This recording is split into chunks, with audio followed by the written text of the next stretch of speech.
Hello, everybody. We're continuing with the share of Parshas Tetzaveh. Let's sing our niggun a little bit. Yechi Adonenu. Then we're going with the share. Yechi Adonenu, Mareinu Barabenu, Melech HaMoshiach Li'elam V'ed. Yechi Adonenu, Mareinu Barabenu, Melech HaMoshiach Li'elam V'ed. Yechi, Yechi, Yechi, Yechi. Ay ay ay ay ay ay ay ay ay ay ay ay ay. Now the reason we're singing Yechi is because my cameraman wanted me to say a joke to make up people to smile on people's face. So I didn't know what to do, so I helped singing nice Yechi and smiling. Maybe hope it'll put a smile on everybody's face. So let's go further. So we're studying about that the whole idea is to bring down godliness in the world. And this is the level that it comes from Moshe Rabbeinu. And by Moshe Rabbeinu himself, this was revealed when he was first born in the world. There was a level when he was born was revealed. The essence of his soul was revealed, and it was throughout, and it affected the whole world, his whole life. And it says that through that level of this level of tying into the essence of the soul, that through that Moshe Rabbeinu had the power to be self-sacrificed for the Jewish people in the following Parsha, Kitisa. And this Parsha he was able to be self-sacrificed, and he says, I don't want you, I don't want your Torah, all I want is to be the Jews. If I don't have the Jews, they're the essence of everything, they're higher than the Torah, wipe me out from your book, I want nothing to do with it. So the Rebbe explains amazingly that it's the power that how Moshe Rabbeinu, since Moshe Rabbeinu and the Jews are one, that he gives us the power. He reveals in us this inner essence that we have, how we're tied with Hashem, the essence of our soul. And included with this, by revealing this in us, it gives us the power that we also should be Mesiras Nefesh. And we talked about Mesiras Nefesh, to be self-sacrifice. As the Rebbe says, the main thing is not only be self-sacrifice, that you have to give your life over to God, that like many Jews are doing, unfortunately, now throughout the world, and especially we see in Israel.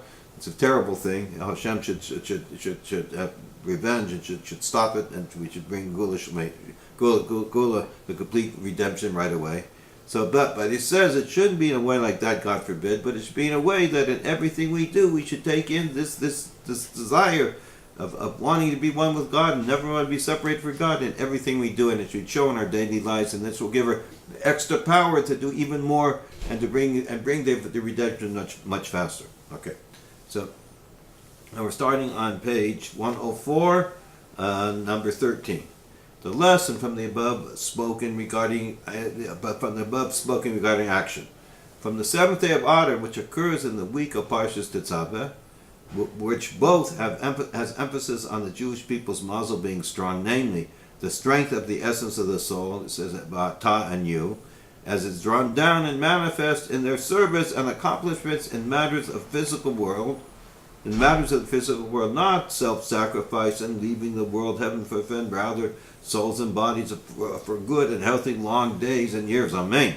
And we should add with vigor, we should add with advanced vigor, greater strength, and surge of vitality in all of our actions and service in the studying of Torah and fulfilling the mitzvahs, including and especially the spreading of Torah and Judaism and the well springs outwards, in order to bring the true and complete redemption in actuality and in openly revealed matter.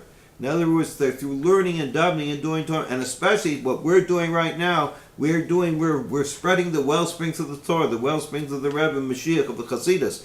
This class that's what we're doing. It's spread through the world. Like the Rebbe talked about before, about the whole idea of having the satellites, that you can spread things throughout the world. You can give refuah from one end of the world to the other, help. This what we're doing. So we should be very excited about this, and should give us more strength to do more good in everything, in every aspect of our life, in every good and doing good. So it says, okay, special and with the well springs outwards, in order to bring the true and complete redemption in actuality and in openly revealed matter, which then there will be the ultimate perfection of the revelation of the essence of the Jewish people.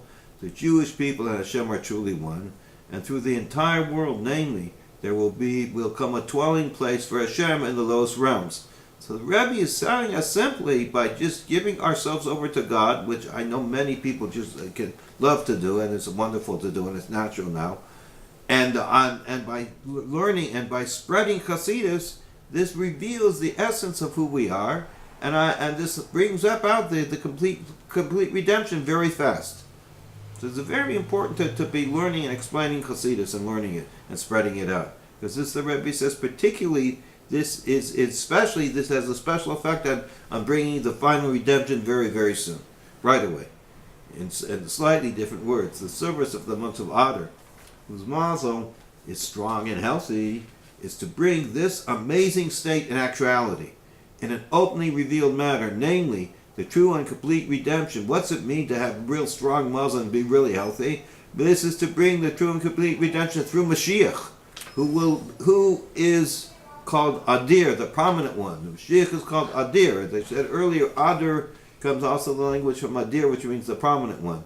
And his prominence will come from him, and his prominence will come, God's prominence will come from him, the Mashiach, and he will be a descendant of King David, which, what will happen when this happens, which then the Muslim Jewish people who are called Adirim, who are called the strong ones, and also the dear ones, will be revealed throughout the world together with the ultimate redemption of Hashem, who is Adir, powerful upon high, and through the entire world, namely that it becomes a dwelling place for Hashem.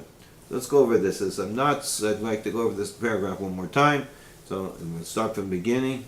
We're trying to explain about how Hashem bringing down the essence of God into the world through our avodah.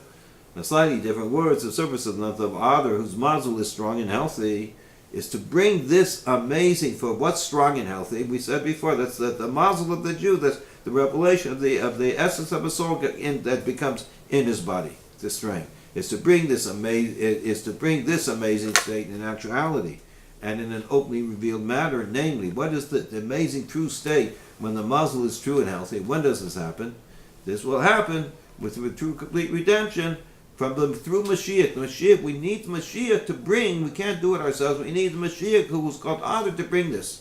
And his providence one will come. So the Abish's special one is going to come from him, the Mashiach, who will be a descendant of David HaMelech, which the Rebbe is a descendant of David HaMelech. Which then the Muslim Jewish people, this is through Mashiach, who are called Adirim, will be revealed through Mashiach. Our mazel, the essence of our soul, will be revealed throughout the world together with ultimate revelation. And when this will be together, that everybody we see that Hashem, who is Adir, who's powerful upon high, in this world, through the entire world, namely that it becomes a dwelling place for Hashem. This whole world, wherever you walk, you'll see everything is Hashem. This can happen, the Rebbe says, any second now. And this is happening right now faster because we're learning these words. We're going to 14 now, page 105. And this receives greater appreciation since the Torah portions that we read from the Torah in the month of Adar. In other words, the Rebbe is going to explain that we receive, especially since this is a longer, this I think 2 months of Adar. So we read a lot of Torah portions, and he's explain how they relate to what we've been talking about the sanctuary, about bringing Mashiach. And this receives greater appreciation. So, as the Rebbe brings down many times from the Alter Rebbe, that you have to live with the times, that has to do with living with the Torah portion. So the Rebbe here is saying this, in this whole month we have to see all these Torah portions as something very, very special to teach us about Mashiach and to be happier. And this receives greater appreciation since the Torah portions that we read from the Torah in the month of Adar, and in this year the 2 months of Adar related to the making of the Mishkan, the tabernacle, the sanctuary, which its ultimate perfection will be with the building of the third base of Mikdash, the third holy temple, which from it light comes forth to the entire world. When the third Hashem drops down the third base of Mikdash, the light from the whole world will shine up the whole world, to the extent that so much light will come from it, so much godliness will be revealed, that the entire world will become a dwelling place for Hashem, similar to the base of Mikdash. That it's an amazing thing that from the base of Mikdash will be so much powerful that it will make the whole world holy, and the whole world will be like base of Mikdash. This is what we're waiting for. So this is what we're talking about in these parshas. There is going to go explain in more detail. the Torah portions of Truma Tetzaveh, which speak about the command of the Malchus of Mishkan, making the Mishkan, the different laws that they're doing, how to make it, the priestly garments, and then the 100 days of inauguration, the first 8 days of putting down, and I think this Rebbe is referring to the first 7 days of putting up the Mishkan and putting it down, which is the end of Adar, including and especially the introduction. They make that the main thing the Rebbe says is that introduction, before making the Mishkan, you have to make a sanctuary. It says that you should. It says that they should make a sanctuary for me, and I will dwell among them. So when Chassidus explains that the sanctuary, that each one of us has to be holy because we're a sanctuary, and Hashem will dwell with us. But this one, I think, is simple meaning. The Rebbe is saying that the main thing that they're doing is make a special place for Hashem to dwell among us, which is the holy temple. And the culmination of, and it will be sanctified by my honor, for I will dwell among you. So it says, we make this special place for Hashem, this dwelling place. This is this Parsha. By doing that, Hashem will come and He will sanctify it by living there. We make this special palace for God. Kisisa, the next Parsha, when it says Kisisa is Rosh Bnei Israel, that you should raise up the head of the Jewish people, which alludes to this hints to the ultimate perfection of the Jewish people, raising up the head, which will take place in the true and complete redemption through Mashiach, after the great descent of the destruction of the exile. So the next part, the first part is talking about that you should make a dwelling place for me. And that through this dwelling place, Rebbe says that you light up the whole world. Then the next one says that you should have to raise up the Jewish people. And that how to raise up the Jewish people, that will take place only when Mashiach and the final Gula comes in. And that only takes place after the deep dark Galus of Ren. But Yaakov B'Kudei, the next parsha, it's a double parsha, the actual fulfillment of the command regarding the Malachas of Mishkan and the priestly garments, including the actual erection of the Mishkan, which alludes also to the ultimate perfection of the third base of Mikdash. So this week's parsha talks about the final, how they actually finally made everything. Talks about the finally making of it. And it also talks about how they actually put up the Mishkan, not just making the pieces for it. And this has to do, the Rebbe says, with the complete the ultimate redemption of the third base of Mikdash. The counting of the Mishkan, the tabernacle, says the Mishkan of testimony. The tabernacle was known as the Mishkan, the tabernacle of the testimony. What's this? Which alludes to the sanctuary which was taken by means of destruction. Why does it say twice as a collateral, mashkan? So it says Mishkan in Hebrew, very close to the word mashkon. Mashkon is collateral. Talks about a lot in the Gemara and stuff about if you take a mashkan, then when you lend something, you can take a collateral to talk about. So what was the collateral? So the Mishkan has a level of mashkan. It's a collateral. That Hashem took it away as collateral, which alludes to saying was taken by means of instruction twice as collateral, similarly to the mashkin, which returns to its owner in its original complete state, since the third base of Mikdash is also a threefold one. So the Rebbe is saying here, very important, he's saying here that not that we've lost anything, just like a mashkin, where collateral is turned back and to its owner finding a complete pristine state, so say Hashem will return these back to us. Yes, this is the third base of Mikdash, also trifold, is 3 ways. Trifold one, which that will in it the perfection of the first and second base of Mikdash, as well as the Mishkan. So therefore, the final base of Mikdash, each the Mishkan and the first holy temple, the second holy temple, each of them had certain qualities that other ones didn't have. But the third final holy temple, which you're going to see any minute, Mitzvah Hashem, that this will have all the special qualities of all of them included. And then in the ultimate redemption, there will also be the gathering of all the Jewish people how will all the Jewish people come home?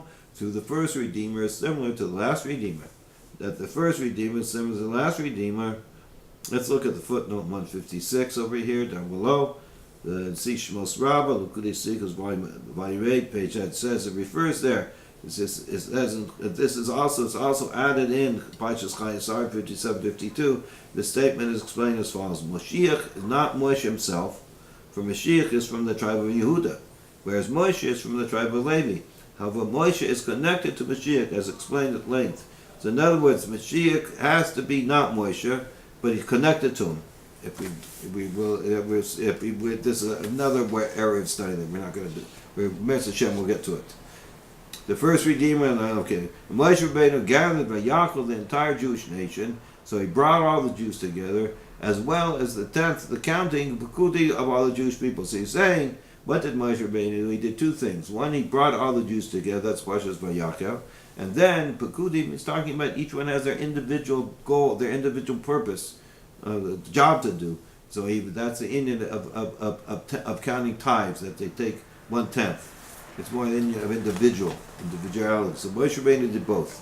Then we come, the next week is Vayikra, after this, which happens to be this week's Parsha, that we're talking about, Vayikra, and he called to Moshe, and Hashem spoke to him. So what's this talking about? It says the calling, the revelation is calling, and the speaking of Hashem to each and every Jew in a manner that they will know me in the ultimate redemption. So Hashem will speak to each and every one of us. As I'm speaking to you, he will be speaking to each and every, even more so. Tzav, then it says, Tzav is the next, where it says Tzav, command, it means urging to get it done immediately. You must do this. I command you to do this. Namely, that all the specific details in the Torah portion of Tzav regarding the inauguration, the seventh day of inauguration, and all the details in the portion of the Tzav talks about the inauguration of the Holy Temple, which began on the 23rd of Adar, transpires literally immediately, that this should happen right now. That Hashem, it should be happening right away, right now. We should be with the third base of Mikdash.